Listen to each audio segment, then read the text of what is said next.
After Hours is brought to you by The Hourglass. The Hourglass, advancing watch culture across Asia Pacific for over 45 years. Ladies and gentlemen, thank you for tuning in to After Hours. This is our podcast that follows up the broadcast of our episode. So you guys have just watched episode number 2 on the incredible Scheufele family from Chopard and also Ferdinand Berthoud. We must not forget that as well. And I think that what we discovered in this episode is that underlying this family that seems almost impossibly glamorous and good looking is an incredible work ethic, right? One of the strongest that I've ever witnessed in any industry. But first, I'd like to introduce 2 of the individuals that you saw in this episode, and that is, of course, Caroline Marie and Carl Fritz. Caroline Marie, how are you? Very good. We finally got some sunshine this morning, but it's already gone in Geneva, but all good. Winter's coming. It's a tough time in Geneva because, like, in the beginning of next year, you actually have it cold, but it's sunny. Exactly. But this part is just gray, right? Exactly. And raining. And Carl Fritz, how are you? And raining. Oh, that's the worst, right? Like trying to navigate Geneva when it's like cold and rainy is just very demoralizing. And Carl Fritz, how are you, sir? Very well, very well. Thanks for having us. It's an absolute pleasure. So, I said it in the introductory remarks, but I think the major takeaway here was that your family has this extraordinary work ethic, right? I know, Caroline Marie, you also mentioned that for you, a lot of these lessons will also learn as part of the Swiss national team as an equestrian. Maybe you can tell us a little bit more about that, how you got into that, and, how you really structured your life in this way to dedicate it to this sport in such an intense way. So, well, being in the Swiss national team for me, it was one of the most intense moments of my life, I would say, because of having to juggle between horse riding and school, because I was still in school at the time. And that's where I really learned how to be disciplined, resilient, how to stay calm, because I had to wake up in the morning, go horse riding, go to school, come back, go horse riding, do my homework, and go to sleep. And there was not much time to see anyone else. So, but it was a moment in my life where I learned really dedication and precision also, because it was always precise timings, and it was just, you knew that the hard work you were doing would pay off, and it did. That's incredible. And Carl Fritz, at what point did you realize that, my family may not be a normal family? We seem to take things very seriously, work a lot harder than everyone else, wake up a lot earlier, and take things to a level that others may consider extreme, but for us it's just a manifestation of our dedication to excellence. It's something you realize growing up in our family. We lived on a farm basically because my uncle on my mother's side is a farmer. And so I think already visually, not understanding the business, being a child, seeing him go out at 5 a.m. on his tractor, taking care of his animals in the fields, that kind of already builds you into a certain type of person. And then later on, when you understand what your family actually does as a business, you see a whole different type of work ethic that is not in the physical sense in the fields or anything, but is in the business. And so it was just all around us all the time. So anything else wasn't really an option. It was kind of just normal. It's funny you mentioned that you grew up a bit on a farm because I've never really lived in Singapore. The first time I came here was for national service. We have mandatory military service for 2.5 years, which already was a very valuable lesson because what you learn in the Army is that basically you're on your own, right? And if something screws up, you got to figure it out because there's no one to call, right? And I thought that in the end that it was a really great moment. It was a bit long, 2.5 years, like the last 6 months, you're just kind of doing the same thing over and over again. But it really helped me get my act together. Then after that, I was like, I want to live out one of my dreams. And so I decided to move to Montana. And I managed to get a job on a cattle ranch, which is funny because it's a cattle ranch that's frequently mentioned on the TV show Yellowstone. It's called Okay. the N Bar. Yeah, so it's called the N Bar Ranch. It really exists, and it's one of the most famous commercial cattle ranches in Montana. So I remember when I got my job, my first job was basically feeding cows. So you're driving a tractor with like this massive bales of hay. No, sorry, you're driving a tractor with a machine that chews up and spits out these bales of hay, and then you have to pick up the bales of hay and Yeah. drop them into the machine, right? So I remember like it was quite a long work week. You wake up very early and at the end, you go to sleep very late. And I remember saying to the foreman of the ranch, it was Saturday, I'm like, hey, so I guess it's the weekend. And he was like, yeah, there's no weekend on our ranch. There's Right? no such thing as a weekend. Correct. And I think it was a very important lesson because it was like the cows still need to be fed. Someone's got to feed them. It's not like they are taking the 2 days off from eating, right? So, and that was a really fundamental lesson. And I think that is really important. Caroline Marie, from your perspective as well, like at what point did you realize that your mom and dad or your entire family have this drive? Now, I wouldn't say it's a drive to success. I think they are successful as a byproduct of their drive. It's a drive towards excellence, right? Like I think like if you look at it in the context of 1996 when your dad launched his very first movement, I mean, he kind of overshot like the average level by such a huge margin. I think that actually a lot of people didn't even understand it, right? Like here you are, 1996, micro rotor movement, ultra thin, stacked barrels, my double bidirectional micro rotor, and then Geneva Seal and cost certified at a time when no one's making movements. It was pretty mind blowing, right? Like, why do you think I don't want to use the word overachiever, but why is he such a overachiever? Well, I think my dad has something that, well, maybe not a lot of people have, but he's always very, let's say when he starts a project, he's will always go until the end. And he will try and make it work even if something doesn't work and someone doesn't agree. I think the goal in his mind is always, I have to achieve this and I will. um, and that's how he basically achieves his goals and his dreams, I would say. They're more his dreams than his goals, because he really, I think he's one of the person I know that loves what he does the most. And sometimes he will say, well, I want to go to Gstad to ski and to the vineyards and relax.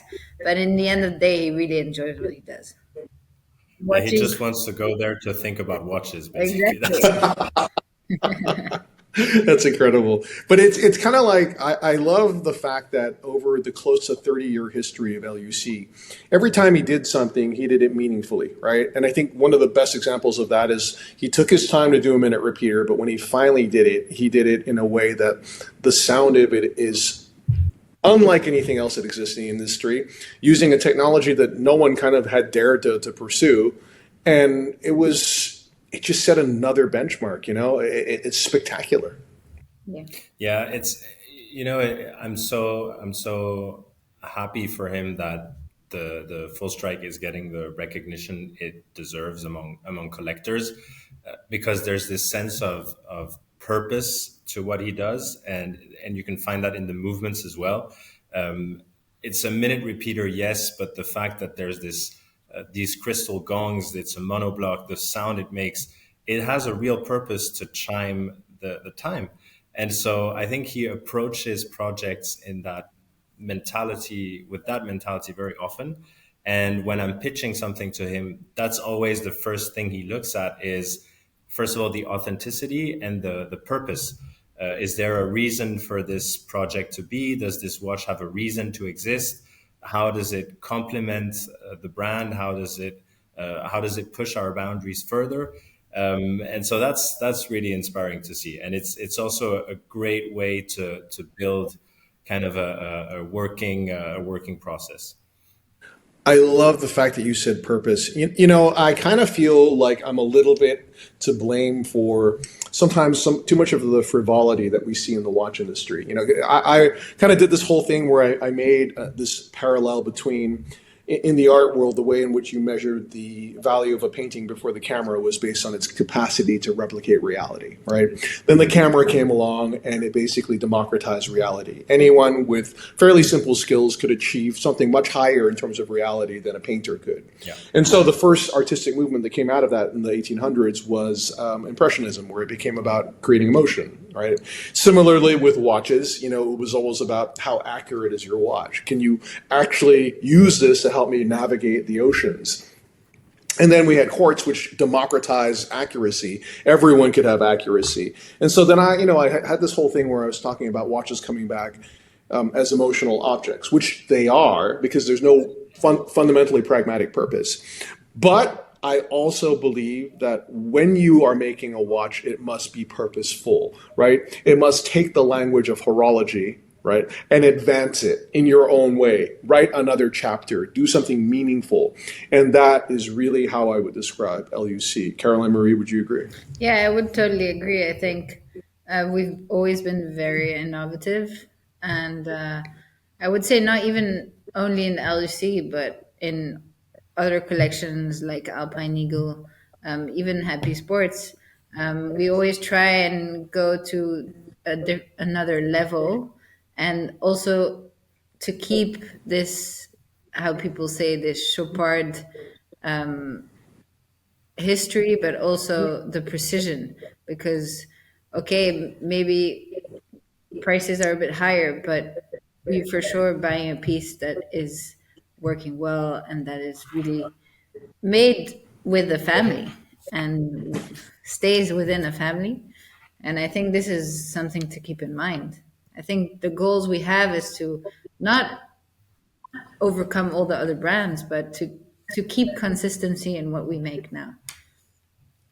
Yeah, I think in the best scenarios, when you have a really great maison, it's not competing with other people; it's competing with itself, Exactly. right? And I see that your internal standards are at a level where you would not be satisfied. You said a family, and a family like yourself would not be satisfied if you were not achieving purposeful watches like one of the best sounding minute repeaters of all time. Okay, I want to ask you both this question, but maybe I'll start with you, Caroline Marie, because you, like me, are extremely, extremely happily married. I had the opportunity of marrying the person I consider to be the greatest woman on earth last December. And I have discovered that the secret to a happy marriage, at least in my scenario, is to relinquish all control in my relationship. So basically, in our household, I would say I'm not even the fourth most important decision-making entity. I would say my wife is the first. Bandit, who's our older dog, well, actually she's younger, but is probably the second. Bambi, who's our third dog, our second dog, but the third most important person in this lineage is number three, and then I come, right? But to be fair, I'm very happy, right? And it works. Now, I have to say there's something wonderful. I had this great meal at the end of the episode with Carl Fritz, and I got to really kind of hang out with your mom and dad and understand how wonderful they are as a couple. And your dad said something quite funny because, he's like, yeah, but she's also my critic, But she's my critic, but I trust her, and that's why and I know her criticism comes from a place of love, right? So talk to me about that dynamic growing up and seeing a couple that has such a powerful base in terms of their mutual respect for one another. Wow, it's a nice question, I would say. To be honest, I think my parents have always been an example for us. And it doesn't only come from my parents. If you look at my grandparents, it's exactly the same. They've been working together their whole life, and they're nearly 70 years happily married, which is, when you think, it's just crazy. And it just wants you to, it does, of course, put a little bit of pressure on the family and the family members, because not everyone can be perfect. Not everyone can have the same marriage or the same relationship they have with their partner. But for sure, it does teach you a lesson to be happy as a couple, and also to sometimes forget the office, forget what's going on in the business, and spend some time together. And yeah, as you say, I don't know, go for a walk with the dog, or yeah, have a nice dinner, or have new projects together. And this, I think this is also what I've learned from my parents. I think they've always, along their marriage, they've always had projects they've worked on together. Like Monesty Latour is one big project that they're working together on, and I think it's an escape for them to forget about the office and to just enjoy life a little bit. Hey, Call Fritz, for you, it's really like a wonderful experience to see a mom and dad, or who are so kind to each other and mutually respectful, right? I mean, what was it like growing up for you as well? Were they always like just an incredible example of a team? Yeah, I mean, it's so funny because um, you don't really you don't really think about these things when it works. It's comparable to politics in Switzerland. You don't talk about politics in Switzerland because it works. So it's kind of they're given, and sometimes you kind of take it for granted, but it's there and it's your support system, and you don't necessarily realize it until later. When you're older, you look back and you're like, wow, I've had such a blessed childhood in such a like loving family, and that helps you not only build character but also explore your passions, learn, make mistakes, and they've always been there to support that. And I think that's also one of the reasons why I wanted so badly to join the family business, is that it's not only a business, but it's a family, it's a support system, it's a network, and that's really inspiring, and that's something that we definitely shouldn't take for granted. And I mean, you learn so much out of that on a personal level, but also on a professional level. So I think it's something very important. That's awesome, man. It's funny because Caroline Marie mentioned Monastery Latour, right? And she described it as kind of like a thing that your parents do to relax, but it's like almost like it's impossible for them to undertake something unless they've committed like 150%. You know what I mean? So first of all, they decided to if they were going to own a vineyard, it had to be at a certain quality, right? Yep. And from a very sincere and very honest way. And so they decided to intentionally take possibly the hardest route you could as someone that's going to make wine by going biodynamic, right? So, Carl Fritz, I want you to just maybe describe to our listeners exactly what that entails, why it's so challenging, and why it is that upon your parents, what they thought was going to be a very well received announcement. Hey guys, we're going to go biodynamic. A lot of the people working in the vineyard, realizing how hard that was going to be, all quit. Except I think everyone quit except for the gardener, if I'm not Yeah, mistaken. yeah. And he wasn't working in the vines, so he didn't really care. It didn't change that much for him. So No, okay, why is this such a hard thing?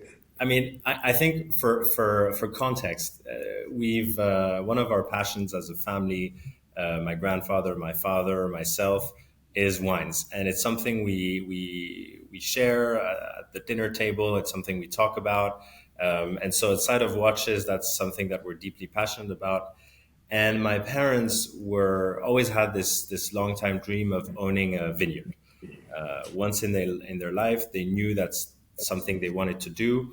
And so it's kind of funny because if you look at it from a business perspective, it's not a group or a family office acquiring some big chateau with an established brand and a full distribution network. They really wanted, I think, something that they could build from the ground up and where there was actual work to do in the vines. And that's why they decided to settle on the region of Bergerac, which is about 2 hours away from Bordeaux.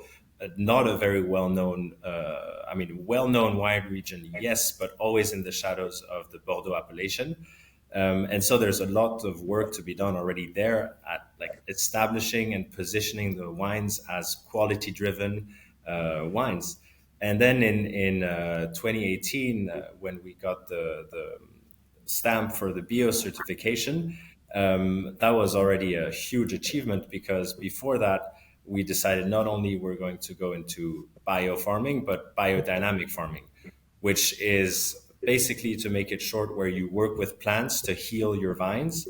And it drastically reduces your yields. You have to imagine that these were vines that were getting chemical products to help them grow, and all of a sudden they basically don't get anything anymore, and they're left Wow. themselves to grow.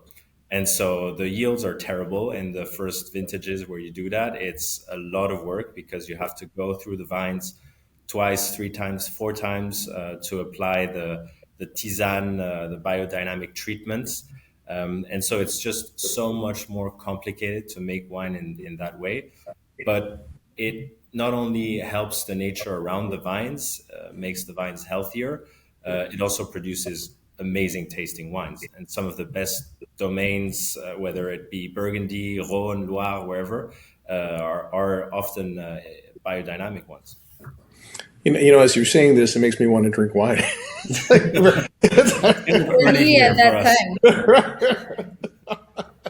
time. Caroline Marie, I want to ask you a little bit about your aunt, right? So it's funny because, for those of us who are watch nerds, like we come at the brand through watches, and we know your dad very well. And your aunt is someone that I've come to know probably a little bit later. It's funny, I think Nick, our mutual friend Nick Fowkes, had kind of the same experience. And then once he met her, he was like absolutely blown away by what an incredible person she is. It's funny because on the one hand, she is very public because she's always at the Cannes Film Festival. She's on the red carpet. She's hanging out with movie stars and helping to furnish them with some of the most stunning pieces of jewelry, high jewelry in the world. Incidentally, a whole concept that she created effectively. At the same time, she's actually really humble because, and this is the really Scheufele dimension of her personality, because she never says, "Hey, look at what I created," at all, right? She's very unassuming, very down to earth about that. But actually, it's quite remarkable what she's done. I had no idea actually that Chopard was not a jewelry brand until she really got involved in it, and it was certainly not a high jewelry brand as well.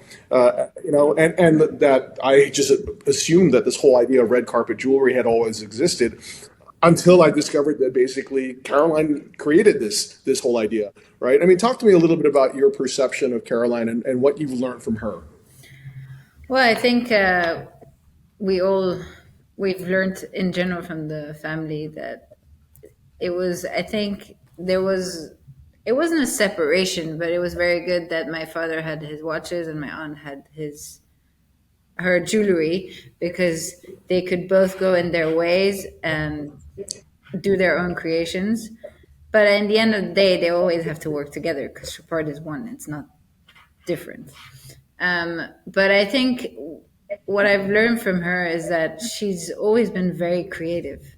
She's always been drawing on the floor at home. She's been spending a lot of time outside and gets ideas from where you like. Sometimes you ask her, where did you get this idea from? Like there was themes for Cannes that we would never expect. I remember I think one of my first cans I did, the theme was space. I mean, how do you do a whole collection of high jewelry around space? And she has those crazy ideas. And in the end of the day, she's always very dedicated to achieve the idea she had. And to be honest, the theme is always spot on, and she manages to do creations around the themes, and that is something I've looked up to always. It's the same thing. She's super dedicated, very creative, and she's passionate about what she does. It's her passion. I think the passion for her is her diamonds, her jewelry, and okay, her dogs are also her passion, like everyone in this family, I think. But Everyone on this call. yeah, there's no dog on this call today. But she's very, I would say she's just very creative Whoa. and patient. Ah, see? Bonjour. And this is something I've always looked up to. She's always been also fighting for her spot in within the biggest competitors around us. And this is just, it's something you as a godchild you always look up to. Oh, she's your godma. Yes, she is. Very nice. Yeah, I there she kind of mentions it a bit in the episode, but I just for the audience, I think it's an incredible story. So, she became interested to check out the Cannes Film Festival and what potential partnership could be done there. I think the story goes as she asked your grandfather, her dad, so do I have a budget for this trip? And he was like, yes, your budget is nothing. And so she then like packed up like I think hundreds or if not thousands of boxes, small boxes of chocolates, and basically got these chocolates delivered into all of the VIP suites of all the major hotels with a name card that said, hey, I'm Caroline Scheufele, the brand is Chopard. And incredibly, Selma Hayek called her and said, hey, I really love your chocolates.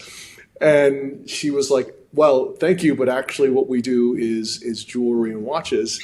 And that kind of began the relationship with all the celebrities. And it also gave her the idea that, wouldn't it be this really interesting to use this extraordinary film festival as a showcase for our creativity, to have these sort of luminaries of the silver screen wearing these magnificent pieces of jewelry, which then are photographed and broadcast to the world, and then clients could own something that has that collectability as well. I mean, it is one of the most brilliant kind of like mutually beneficent ecosystems ever created. I think that's what you can say is dedication. Yeah. And it's pretty crazy because it's at the time it was a pretty visionary thing to be like, okay, we're gonna partner with this event, and it's basically gonna be our broadcasting platform for the best that we do in house with our high jewelry. And there was kind of this influencer before influencers even were a thing. And then you also had the experiential side of things where you could be like, hey, we're going to bring our best customers to experience this once in a lifetime event that you can't pay for. And they're going to have the time of their lives and be next to celebrities. So it's this platform that can be so versatile.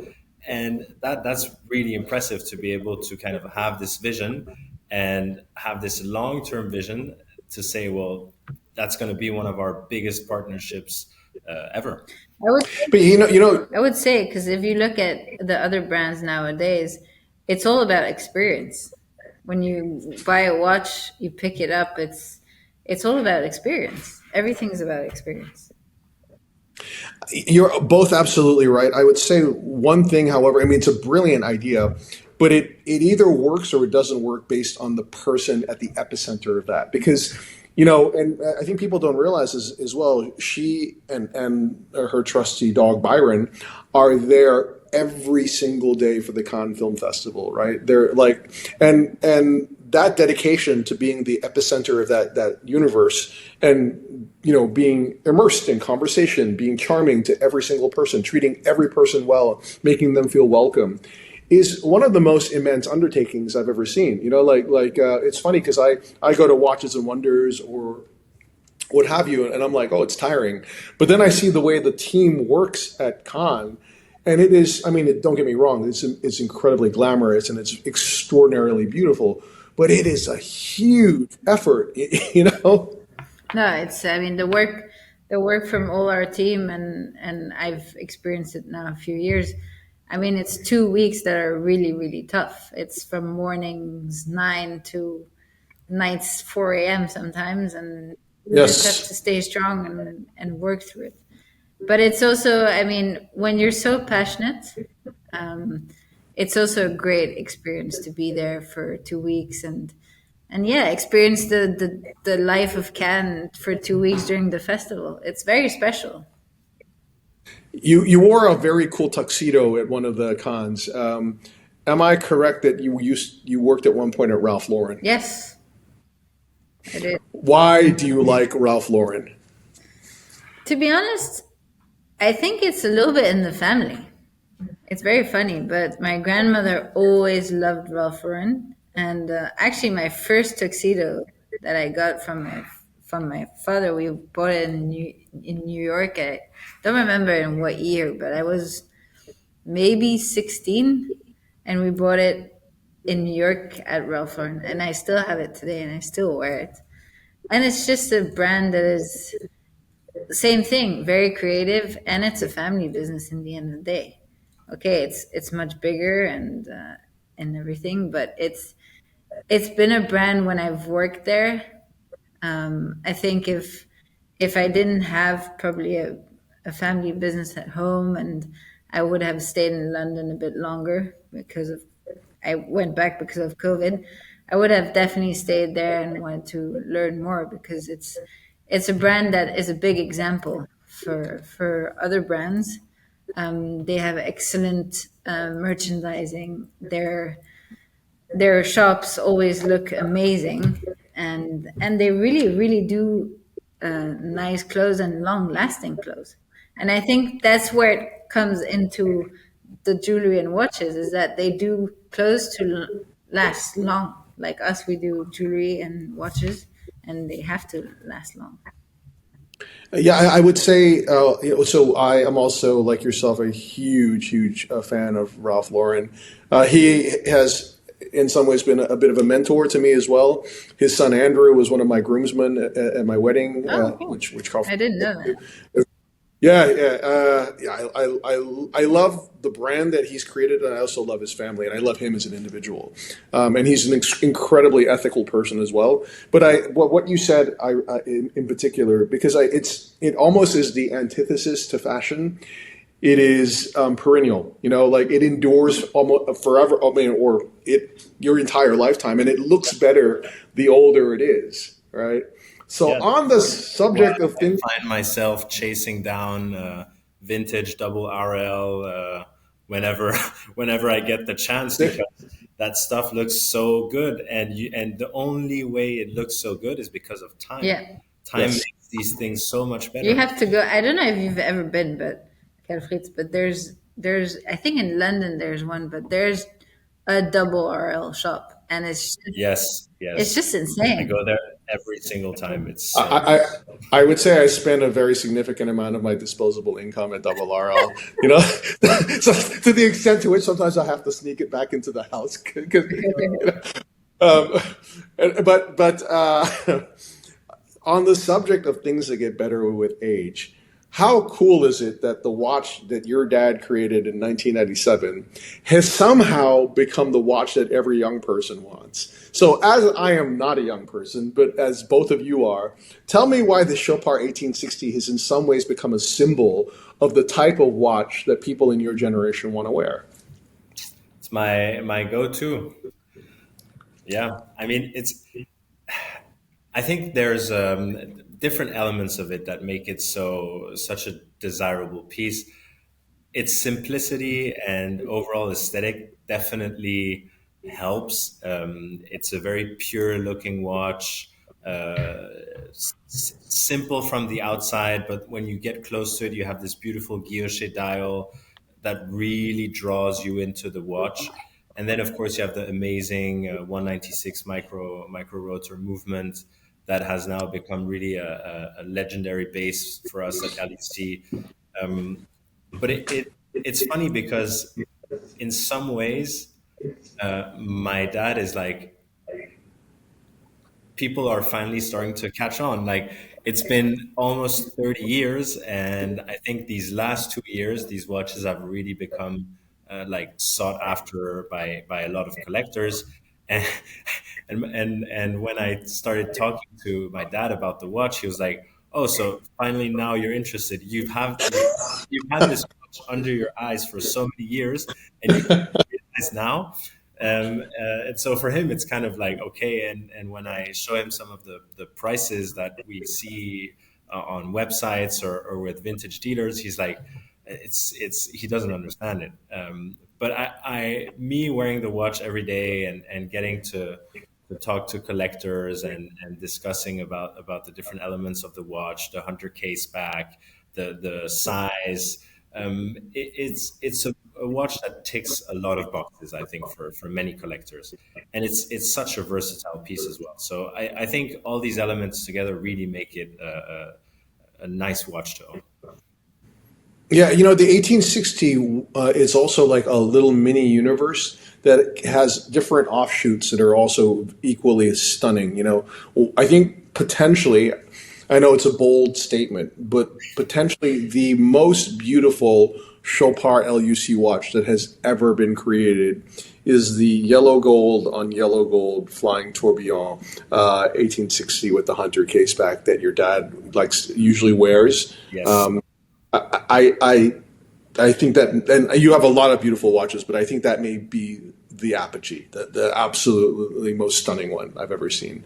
Yeah, And the guilloche on this watch is so nice as well. The pattern they managed to do is it's so fine and so detailed. It's really something else. yet at the same time, you have the Quattro suddenly becoming super, like people are really emotionally connecting with it as of this year with this stunning version you did with this ice blue dial as well. And it's so cool to see because this represents really one of the first, focuses on trying to create long power reserve in a wristwatch. And to do it also in a watch that is very elegantly sized rather than just making a massive barrel in there. So it is, I think, from a historical perspective, super important. Okay, I got a question for you guys, right? So again, you're very understated about it, but you now operate and own one of Paris's most beautiful hotels, number one, Place Vendôme. And I know, Carl Fritz, this was also a labor of love for you as well, as you were helped to oversee this project during a very challenging time, COVID, right? So tell me a little bit about why your family decided to go into having a hotel. Was it as an expression of who you are? Again, I think if that's a typical example of a family-owned and operated business, and I state the operated very strongly because it wasn't a strategic decision to be like, okay, luxury is going experiential, so we're going to invest in hospitality. That would be the mentality of a typical investment firm, being like, okay, we need to build some experience around our products. We're going to buy up some small hotel chains, make the rooms nicer, and that will be our platform to kind of mix the two. For us, it was, I like to call it a defensive move because we've had our flagship boutique on Place Vendôme at number one for many, many years. And when my aunt heard that the building was coming on the market, it was either we buy the building and thus the hotel, or we potentially lose our position on Place Vendôme. And if you're a renowned jeweler, if you're a jewelry brand, that's where you want to be. You have to be on Place Vendôme. It's the epicenter of high jewelry making in Paris. And so we just had to be there. And so we ended up buying the building, a big investment for the company at the time, and we ended up with a hotel. And then you're like, okay, now we're hoteliers, I guess. So where do we go from there? It was a beautiful 30-room hotel named Hôtel de Vendôme, and there were two options. The rooms were very small for Parisian standards. So either we would keep the same room count but move downstream and go towards 4-star upscale, or we would have to completely rework the building and move upstream towards 5-star plus standards. And of course, having the flagship boutique downstairs, the synergies that we could do with our clients visiting as well, it had to be luxury. And so that's when we started going into the 5-year renovations of the building, which I helped oversee and coordinate between my aunt and my father and the teams on the ground.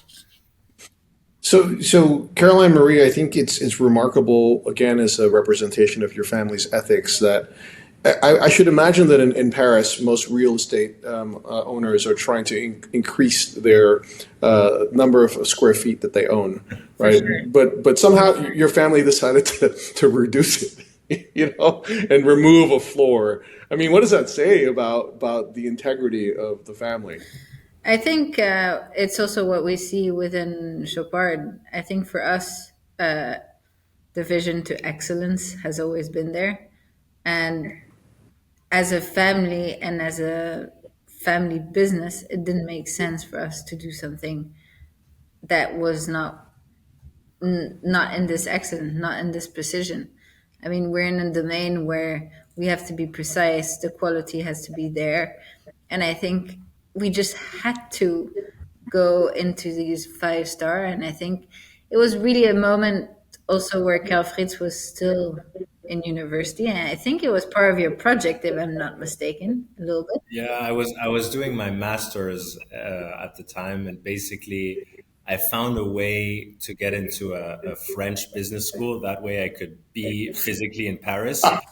And so I'd go to class in the morning, and then in the afternoon, I was on the site, basically with my hard hat and going around the building and looking at it. But it was an amazing time. I mean, I've had the best time doing this project, and yeah, it's the way my aunt and my father approach hospitality is so different than most hospitality operators, because of course they don't come from the business. Yeah.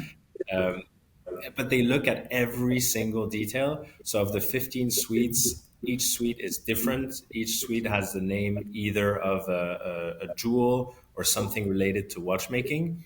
And so every single room is like a project in and of itself, with its own quirks, its own details, its own lighting.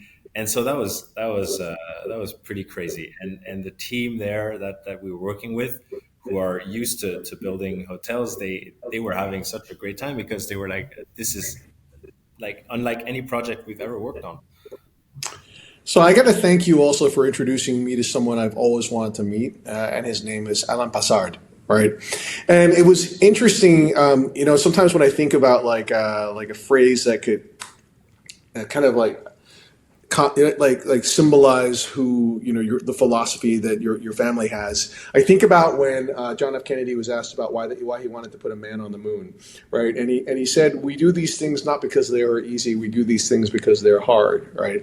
And I think that has always been the approach. And it's not hard for the sake of hardness. It's hard to achieve a level that only you're living up to your own internal standards. And Alain Passard put it really well, right?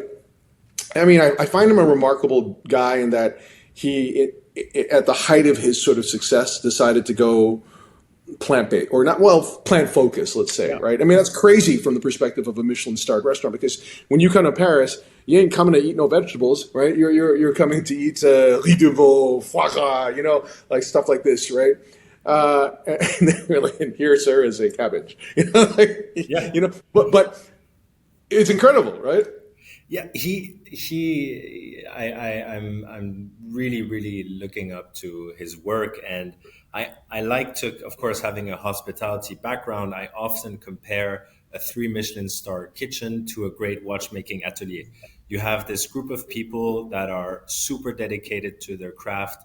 They all have their speciality. They're working in these systems with a hierarchy, and the end product comes together, and it's perfect every single time, day in, day out, lunch and dinner. And there's this precision and this drive for the smallest elements to make sense and to be perfect. And I think there's no other place where you can experience that real time than at L'Arpège, in Alain Passard's restaurant. You sit there, you eat some of the most traditional, normal vegetables, but you've never eaten it prepared like this. Wow. And that's because he takes it all the way to his gardens, where he prepares and sources all his vegetables with a team, I think, of more than 5 people that are just dedicated to the vegetables. And he then brings them to his restaurants, and you have one person preparing every single element in that dish. And so that drive to excellence, that drive to precision, the fact that he always questions himself, I think that's really inspiring for us, coming from the watch industry, to exchange and discuss with these types of people. That's super cool. Super inspiring. Super cool.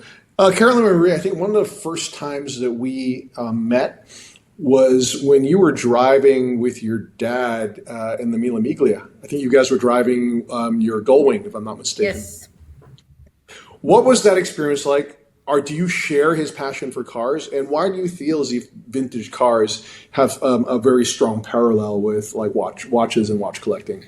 Well, the Mille Miglia was a project of my dad that we started sponsoring. I don't know how many years ago now.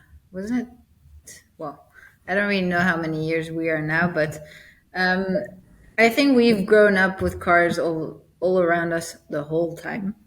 And I still remember uh, my grandfather was driving a car for a friend for a wedding, and I was allowed as a little girl to sit in the back, and I fell asleep in the back in the middle of the wedding. And I think it's been in our blood. We've been passionate about it. We've had the opportunity to drive them uh, with my grandfather and my father. And when my dad asked me to do the mini media, I was super ready and happy to do it because I think it's a one life experience, Yeah. and it's also a moment that you have alone with a family member that maybe you don't spend that much time with, which is true, and you have to get along. You have no, um, and actually it really worked well, and it's a moment that is very special. And I think I didn't experience it this year because I couldn't, but Carl Fritz went instead of, Yeah. and he will tell you the same thing. He came back because you don't have to forget that Carl Fritz did a rally in Gstaad a few years ago, and he had an accident. And since that Oh, day, he said, "I Most don't want to embarrassing. drive a car anymore." Yeah. And so he was a what bit, happened? That's such a crazy story. yeah, I think I was 18 at the time. I had just gotten my license, yeah, super excited. My grandfather was like, we'll do this mountain rally. It's super easy, super relaxed. Like, don't even worry about it. Just sit in the car and drive. You'll do super well. And we get onto this like super windy, small mountain road. You know, the ones where when people come, they honk to make sure Yeah. that there's space to turn. And so there's there was this one car that was blasting up on the other side. Woman was on her phone. She Oh my completely God. disregarded that there were cars coming the other way, and it was like a full-on like frontal collision. Thank God no one was hurt. Only the Wow. cars had some damage to them. But like from that experience, it really kind of questioned my driving skills, and I was like, you know, was it me? Is it my fault? Should I have had like anticipated better or whatever? And so and since I then, he kind of, didn't want to drive the Mille Miglia. yeah, He since said then I was no. like, oh, I'm taking it easy. But I went back. I went this year with my dad to the Mille Miglia. We had super long driving days. Like you're driving 12 hours a day, morning to night. You have all these challenges, and it was amazing. And Like I had time, we had such a good time. it's very funny, but time passes, those 12 hours pass very fast because you're So quickly. always in your book looking at where you have to go, turn left, turn right, and then you have a challenge again. So it's a moment that is just unforgettable. Yeah, I have had the pleasure of doing the Mille Miglia. And for those of you who are listening to this, it's really hard, right? Like there's like, and you're right, like the 12 hours goes by so Yeah. fast because you're always doing something, Yeah. right?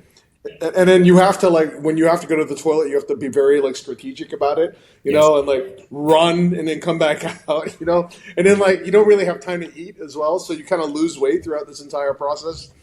It's funny because, I haven't, like, when I drive in Singapore, I drive like kind of like, or was driving kind of an automatic car.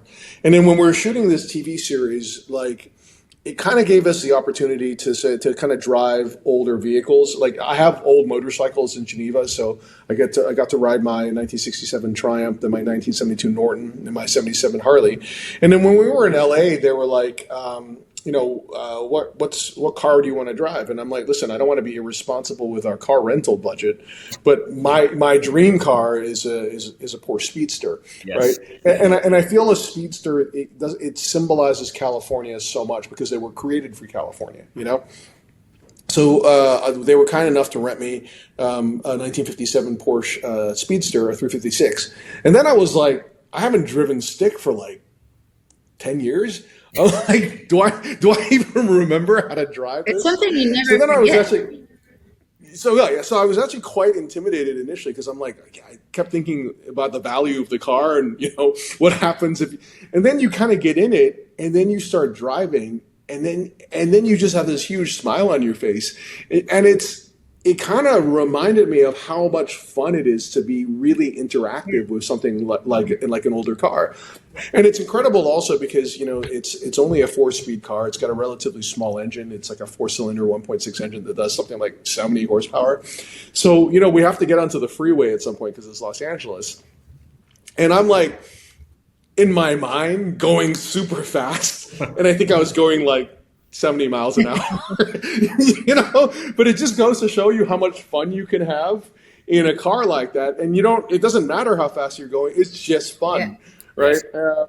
And that was what's so beautiful about it. And I think it's like these mechanical systems that like are in some ways almost human or alive, like they're interactive in a way that an electronic car is not, and I think that was what's so charming about it, and really reminded me of mechanical watches. And then when I was driving with your dad in his 4.5 as well, to sitting in a car that's 100 years old and seeing how much pleasure it gives the owner, that's incredible. But it's also Yeah. cars are also represent their craftsmanship in the end of the day. These Exactly. cars. Yeah. So yeah, I think that's also why my dad is probably very passionate, because he knows that it's something that has been made man made, and it's very close to the watches.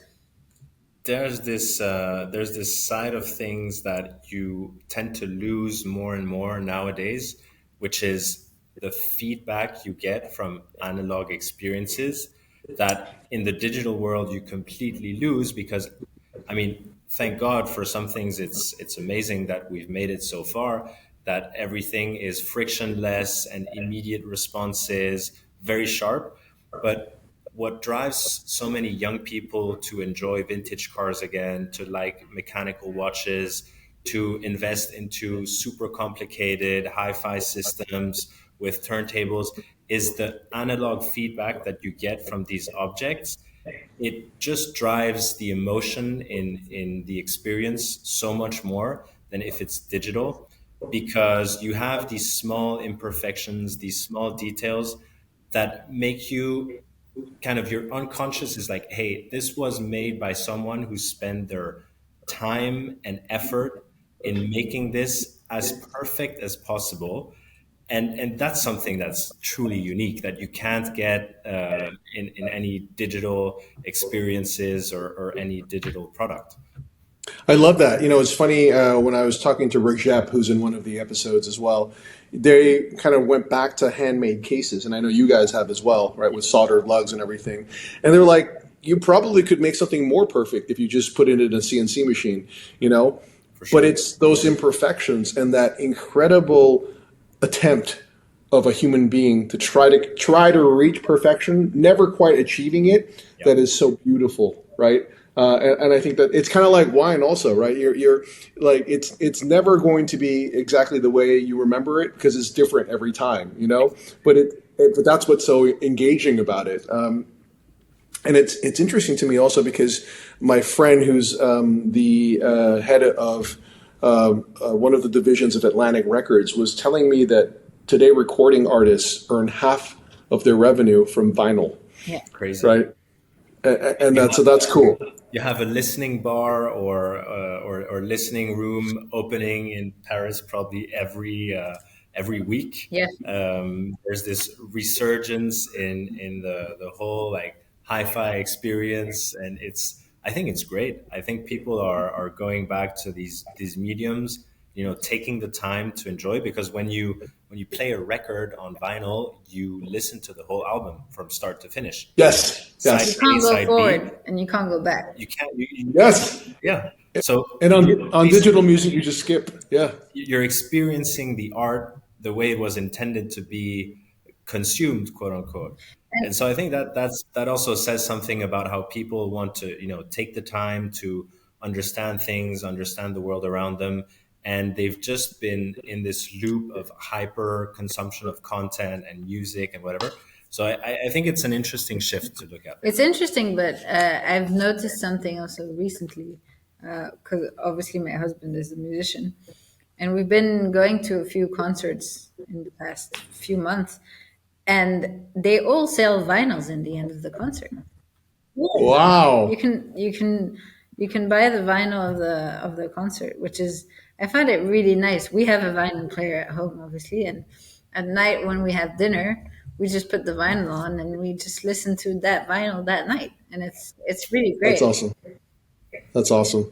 But also it's interesting because the appreciation of mechanical things and it completely coexists with this concept of perenniality.